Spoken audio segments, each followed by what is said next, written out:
അങ്ങനെ കാത്തിരിപ്പിനൊടുവിൽ ജനനായകന് ട്രെയിലറിന്റെ അപ്ഡേറ്റും വന്നു. ആ പോസ്റ്ററിൽ തന്നെ ഉണ്ട് ഭഗവത് കേസരിയുടെ ഒത്തിരി റെഫറൻസ്. ഇപ്പോഴും ജനനായകനെ പറ്റി രണ്ട് രീതി പറയുന്നവരുണ്ട്. അതെന്തോ നോക്കിയാൽ ജനനായകൻ ഭഗവത് കേസരിയുടെ പക്കാ റീമേക്ക് ആണെന്നാണ്. എന്നാൽ വേറെ ചിലർ പറയും അത് റീമേക്ക് ഒന്നുമല്ല, ഒരു വിജയ സിനിമ മാത്രമാണെന്നാണ്. എന്നാൽ ഞാൻ പറയും മുഴുവനുള്ള റീമേക്കും അല്ല, റീമേക്ക് അല്ലാതെ ഇല്ലെന്ന്. എന്ന് വെച്ചാൽ ഭഗവത് കേസരിയുടെ ചില ഭാഗങ്ങൾ റീമേക്ക് റൈറ്റ്സ് ജനനായകന്റെ ടീം വാങ്ങിച്ചിട്ടുണ്ട്. അതാണ് സത്യവും. പിന്നെ ഭഗവത് കേസരിയും ജനനായകനും വെച്ചൊരു കമ്പാരിസൺ വീഡിയോ ചെയ്തിട്ടുണ്ട്. അത് കാണാൻ നമുക്ക് ചാനൽ ചെക്കൗട്ട് ചെയ്യാം, അല്ലെങ്കിൽ വീഡിയോയിൽ ആഡ് ചെയ്തേക്കാം. പിന്നെ നല്ല ട്രെയിലറിന്റെ പോസ്റ്ററും ഭഗവത് കേസരി തമ്മിലുള്ള റെഫറൻസ് നമുക്ക് നോക്കാം. നിങ്ങൾ ഈ പോസ്റ്ററിലോട്ട് നോക്കിക്കേ, അതിലും അമിതാഭ് ബച്ചൻ ഇരിക്കുന്നത് കണ്ടോ? ഇതേ സീൻ തന്നെ ഭഗവത് കേസരിയിലുണ്ട്. സിനിമയുടെ ക്ലൈമാക്സിൽ ശ്രീലീലയുടെ ഒരു ഫൈറ്റ് ഉണ്ട്. ആ സീനിന്റെ ഒരു പിക്കായിട്ടാണ് എനിക്ക് തോന്നുന്നത്. തോന്നലെന്ന് മാത്രം പറഞ്ഞാൽ പോരാ, അത് തന്നെയാണ് സത്യം. ഭഗവത് കേസരിയിൽ അത്രയ്ക്ക് ഓവറായിട്ടൊന്നുമല്ല ക്ലൈമാക്സ് സീൻ എടുത്തേക്കുന്നത്. ഓവറാക്കാത്ത പോലാണ് എനിക്ക് തോന്നിയത്. ഇത് മമിതാഭ് ബച്ചൻ ചെയ്യുമ്പോൾ എങ്ങനെയാവും അറിഞ്ഞൂടാ, ഓവറാക്കായിരുന്നാൽ മതിയായിരുന്നു. ഇന്നലെ ട്രെയിലർ റിലീസിന്റെ പോസ്റ്ററിൽ കണ്ട അതേ കോസ്റ്റ്യൂം തന്നെയാണ് ഈ പോസ്റ്ററിലുള്ളത്. പിന്നെ കഴിഞ്ഞ സിനിമയുടെ ഭാഗത്ത് നിന്ന് കുറച്ച് സ്റ്റിൽസ് ഇറങ്ങിയിട്ടുണ്ടായിരുന്നു. അതൊക്കെ നോക്കിയിട്ട് നിങ്ങൾ പറ എങ്ങനെയുണ്ടെന്ന്, അത് റീമേക്ക് ആണോ അല്ലയോ എന്ന്. എന്തോ ഒരു സാമ്യതയാണ് ഇതൊക്കെ തമ്മിലുള്ളത്. ഇനിയിപ്പോൾ ഭഗവത് കേസരിയുടെ ഫുള്ള് റീമേക്ക് ആണെങ്കിലും വലിയ കുഴപ്പമുണ്ടാവത്തില്ലെന്നാണ് എനിക്ക് പറയാനുള്ളത്. കാരണം ഈ സിനിമയുടെ പ്ലോട്ട് അടിപൊളിയാണ്. അതിന്റെ തള്ളുകൾ മാറ്റി നിർത്തിയ പ്ലോട്ട് അടിപൊളിയാണ്. ഭഗവത് കേസരി 480p ആണെങ്കിൽ അതൊന്ന് പോളിഷ് ചെയ്ത് 4K ആയിട്ടുള്ള ഭഗവത് കേസരിയെ ജനനായകനിൽ നിന്ന് നമുക്ക് കിട്ടും. ഇനിയുള്ളത് നമുക്ക് ട്രെയിലർ വന്നിട്ട് നോക്കാം. ഇതിനിടയ്ക്ക് ഒരു കാര്യം കൂടെ പറഞ്ഞോട്ടെ, നമ്മുടെ വീഡിയോ കാണുന്ന പലരും ചാനൽ സബ്സ്ക്രൈബ് ചെയ്യുന്നില്ല. എന്റെ ഒന്നില്ലെങ്കിൽ നിങ്ങൾക്ക് ഇങ്ങനത്തെ കാര്യം പറഞ്ഞു തരുന്നില്ലേ? അതുകൊണ്ട് ചാനൽ സബ്സ്ക്രൈബ് ചെയ്ത് വെച്ചേക്കുക. Back to the video. ഇനി റീമേക്ക് ആണെങ്കിൽ സിനിമ എങ്ങനെ ഇരിക്കും നമുക്ക് നോക്കാം. ഈ വീഡിയോ നേരത്തെ അപ്ലോഡ് ചെയ്തിട്ടുള്ളതാണ്. ഈ വീഡിയോ കണ്ടവർ സ്കിപ്പ് ചെയ്തേക്കുക. കാണാത്തവർക്ക് വേണ്ടിയാണ് ഇനി അങ്ങോട്ട്. നമ്മുടെ ബാലയുടെ ഭഗവത് കേസരി എന്ന് പറഞ്ഞ സിനിമയുടെ റീമേക്ക് ആണോ ജനനായകൻ? ജനനായകന്റെ ആദ്യം ഇറങ്ങിയ പോസ്റ്റർ മുതൽ ഇന്നിപ്പോ ക്രിസ്മസ് സ്പെഷ്യലായിട്ട് തേർഡ് സിംഗിളിന്റെ പോസ്റ്റർ വന്നതുവരെ നല്ല രീതിക്ക് ഭഗവത് കേസരിയുടെ റെഫറൻസ് കൊടുത്തിട്ടുണ്ട്. അതെന്തൊക്കെയാ നമുക്ക് നോക്കാം.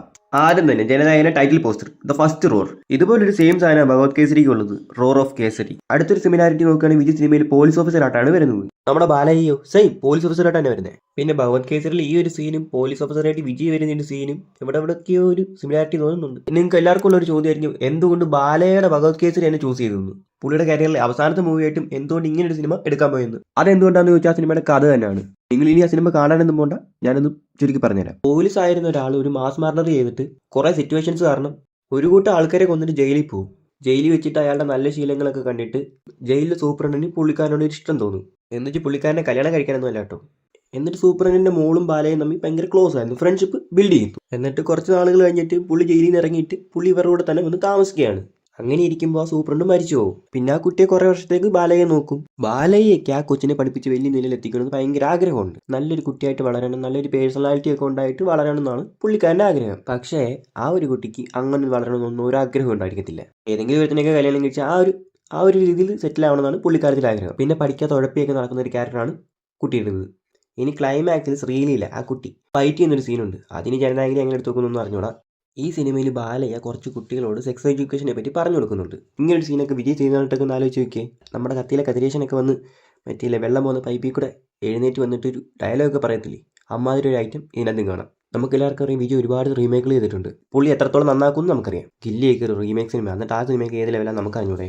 ആകെപ്പാടെ റീമേക്ക് ചെയ്തിട്ട് കൊള്ളാഞ്ഞത് കുരുവി മാത്രമേ ഉള്ളൂ. അത് വിട്, പോട്ടെ അത് എഴുതി തള്ളു. ഇതിൻ്റെ ഇടയ്ക്കോട് ഒരു കാര്യം കൂടെ പറഞ്ഞോട്ടെ. വീഡിയോ ഒന്ന് ലൈക്ക് ചെയ്യുക, ഷെയർ ചെയ്യുക, സബ്സ്ക്രൈബ് ചെയ്യുക, പിന്നെ ഒരു comment. Back to the video. ഇനി ഭഗവത് കേസരി ഫുള്ളായിട്ട് റീമേക്ക് ചെയ്തെന്ന് വെച്ചാലും സിനിമ നന്നായിട്ട് എടുത്തിട്ടുണ്ടെങ്കിൽ സിനിമ കൊടുത്തിരിക്കും ഉറപ്പായിട്ടും. ഭഗവത് കേസരിയിൽ ഒത്തിരി തള്ളൊക്കെ ഉണ്ട്, പക്ഷെ അതൊക്കെ മാറ്റി നിർത്തുമായിരിക്കും തമിഴ് സിനിമ ആയതുകൊണ്ട്. ആ സിനിമ നമ്മുടെ മലയാളികൾ തന്നെ റോസ്റ്റ് ചെയ്തിട്ടുണ്ട്. എങ്ങനെ ആയാലും നമുക്ക് നല്ലൊരു ഭഗവത് കേസരി കിട്ടും ഉറപ്പായിട്ടും. കേസരി എന്ന് പറഞ്ഞാൽ അത്രയ്ക്ക് നല്ലൊരു സിനിമയാണ്. ആ സിനിമ ഒന്ന് പോളിഷ് ചെയ്തെടുത്താൽ കിട്ടിലുമായിരിക്കും.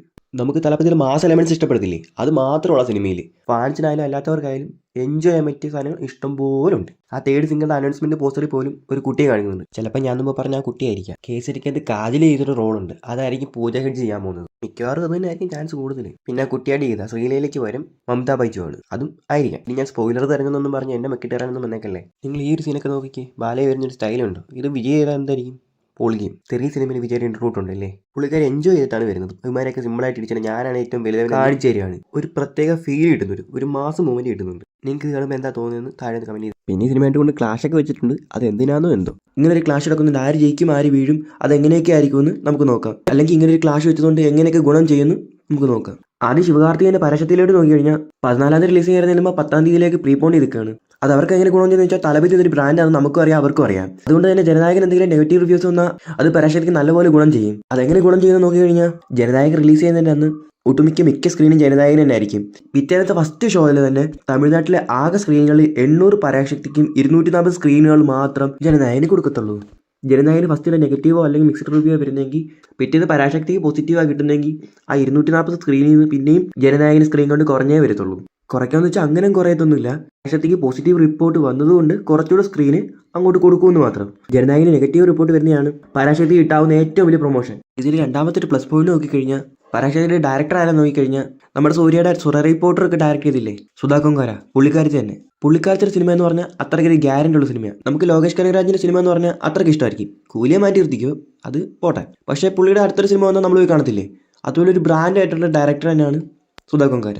ജനനായകന് സ്ക്രീൻ കൗണ്ട് കുറയുള്ള കാര്യം എന്താണെന്ന് ചോദിച്ചാൽ അത് കഴിഞ്ഞൊരു വീഡിയോയിലൂടെ പറഞ്ഞായിരുന്നു. അത് കാണണമെന്നുണ്ടെങ്കിൽ വീഡിയോ അവസാനം ആഡ് ചെയ്തേക്കാം. ഇത്ര നേരം നിങ്ങൾ ഈ വീഡിയോ ഉണ്ടെങ്കിൽ ചാനൽ സബ്സ്ക്രൈബ് ചെയ്തേക്കണേ. ഇനി നമുക്ക് ജനനായകന്റെ ഭാഗത്തോട്ട് നോക്കാം. ഇപ്പോൾ ഇങ്ങനെ വിചാരിക്കുക, ജനനായകന് മിക്സ്ഡ് റിവ്യൂ വരുന്നതെങ്കിൽ വെച്ചോ, സിനിമയുടെ സ്റ്റോറിയും വലിയ ഡെപ്തല്ലെന്നങ്ങ് വെച്ചോ. പക്ഷേ ഇതൊരിക്കലും ഒരു വാരിസ് പോലത്തുള്ള സിനിമയല്ല. നല്ല രീതിക്ക് മാസ് എലമെന്റ്സ് ഉണ്ടായിരിക്കും. ഇതിന് ഡയറക്ടർ തന്നെ പറഞ്ഞിട്ടുണ്ട് ഫാൻസിന് അർമാദിക്കാനായിട്ടുള്ള കാര്യങ്ങൾ സിനിമയിലുണ്ടായിരിക്കുന്നു.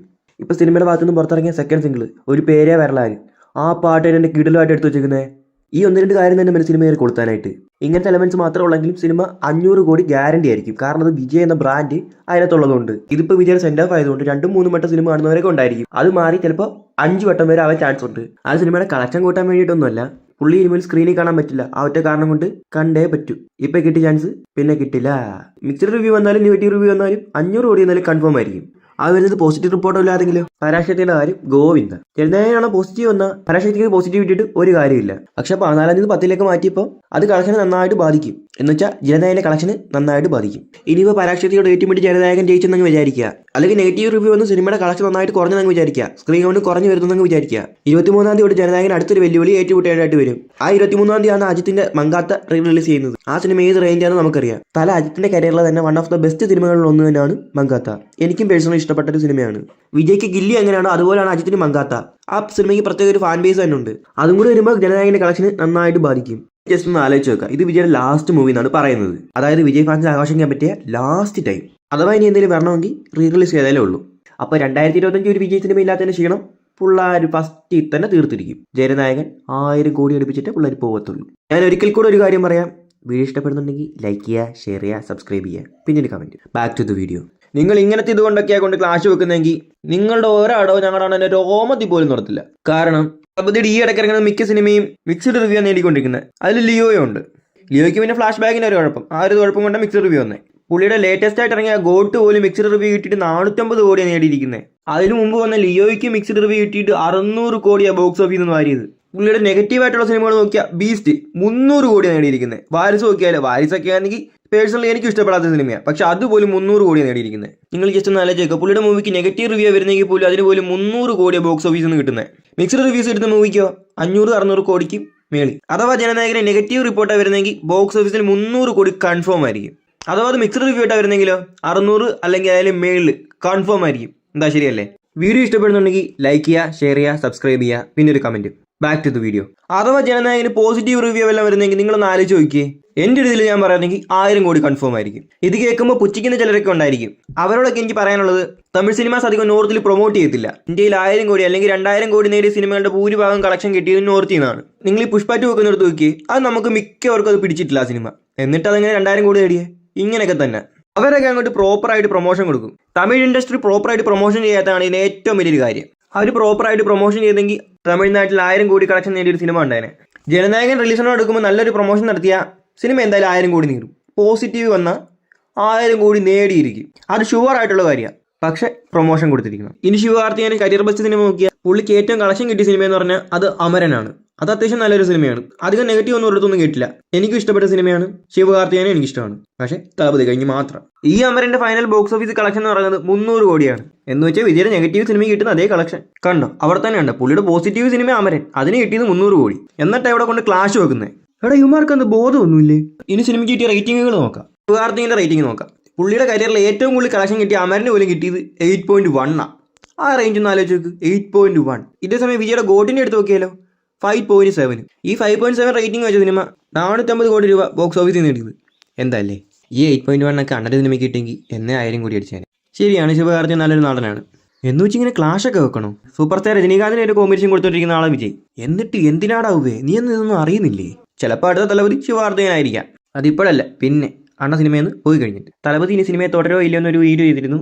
അത് കാണണമെന്നുണ്ടെങ്കിൽ മേളിൽ ഐബണ്ണി കൊടുത്തേക്കാം. ഇനി പരാക്ഷൻ്റെ തമിഴ്നാട്ടിൽ എത്തിച്ച് റിലീസ് ചെയ്യുന്ന ആരാ നോക്കിയാൽ റെഡ് ജെയിൻസ് പ്രൊഡക്ഷൻ കമ്പനിയാണ്. പ്രൊഡക്ഷൻ കമ്പനി അറിയാൻ നോക്കിയാൽ നമ്മുടെ തലവതിയുടെ TVKയുടെ എതിർ പാർട്ടിയായ DMKയുടെ മെയിനാണ് ഉദയനിധി സ്റ്റാലിൻ തന്നെ. അപ്പോൾ ഇലക്ഷൻ മുമ്പായിട്ട് അവർ തമ്മിൽ ഒരു ക്ലാഷ്. തമിഴ്നാട്ടിൽ പുള്ളി സിനിമ എത്തിക്കുന്നുണ്ട് 66% പരാശക്തിക്ക് സ്ക്രീൻ കൗണ്ട് പോകും. ബാക്കിയുള്ള 34% മാത്രമേ ജനനായകന് കിട്ടുള്ളൂ 14-ാം തീയതി തൊട്ട്. ഇതൊക്കെ കൊണ്ട് എൻ്റെ അണ്ണനെ വെല്ലുവിളിക്കുകയാണ്. കൊറോണ ടൈമിൽ തിയേറ്ററിൽ ആളില്ലാതെ ഇരുന്നപ്പോൾ മാസ്റ്റർ വെച്ച് തിരിച്ചു കൊണ്ടുവന്ന ആളാണ് ഞങ്ങളുണ്ട്. ആ മാസം ഒന്നും ഒരുത്തനും കാണിച്ചിട്ടില്ലല്ലോ, ഇനി കാണിക്കാനും പോകുന്നില്ല.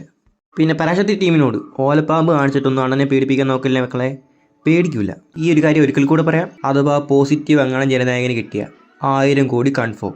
പിന്നെ തലപതി പൂർണ്ണമായിട്ട് സിനിമ നിർത്തുന്നോ ഇല്ലെന്നുള്ള വീഡിയോ കാണാൻ മറക്കണ്ട, ഡിസ്ക്രിപ്ഷനിലും കൊടുത്തേക്കാം. പിന്നെ ഈ വീഡിയോ ഇത്രയും നേരം കണ്ട എല്ലാവർക്കും നന്ദി. അപ്പോൾ ഇന്നത്തെ വീഡിയോ ഇത്രയേ ഉള്ളൂ. വീഡിയോ ഇഷ്ടപ്പെട്ട ലൈക്ക് ചെയ്യുക, ഷെയർ ചെയ്യുക, സബ്സ്ക്രൈബ് ചെയ്യുക, പിന്നീട് കമൻറ്റ്. നാളെ ഇതിൽ നല്ലൊരു വീഡിയോ ഇട്ടെത്താം. അതുവരെയും